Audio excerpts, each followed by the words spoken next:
When I did the first part of this, I didn't actually call it part 1 originally because this only occurred to me after I'd finished filming completely. I thought of one extra little thing we could do to try and add to our effect a little bit.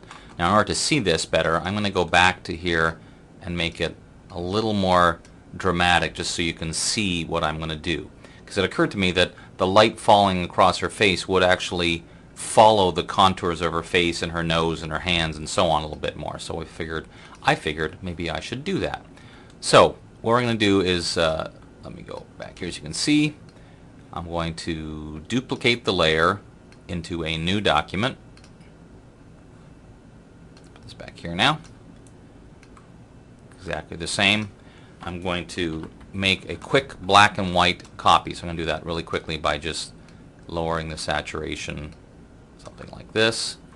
I also want to kind of accentuate the darks and lights. So I'm going to use my levels to make the darks a lot darker and the lights a lot lighter, something like this.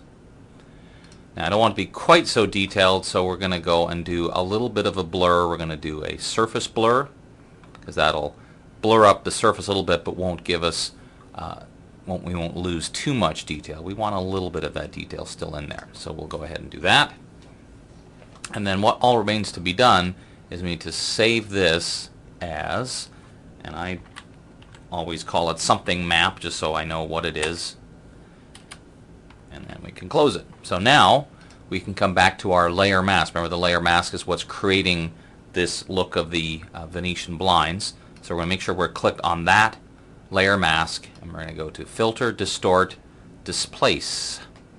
And once again, if you've ever played with Displace Map, the way this works is it takes some experimentation because I can't really give you any guideline as to what to put in here. You have to just basically try it. But I would say you don't want to be trying numbers that are too high to begin with, or else it'll just be a little too wacky.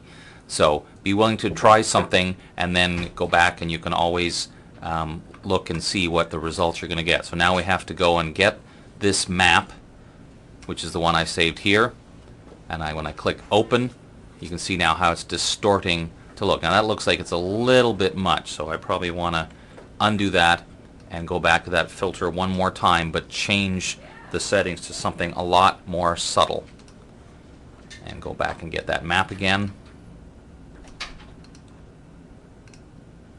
That's a little better. See, it just adds a little bit of that distortion to it. So that's just one extra little step you can throw in if you find that when you have got the effect you want, it's not quite looking exactly the way you want. Now I can go back and make this back a little more subtle again, something like that. And just adds one extra little touch to your light coming through a window technique. So there you go, a slightly unexpected part 2 and an opportunity for me to shine something else on my face. I'm Dave Cross. I'll see you next time.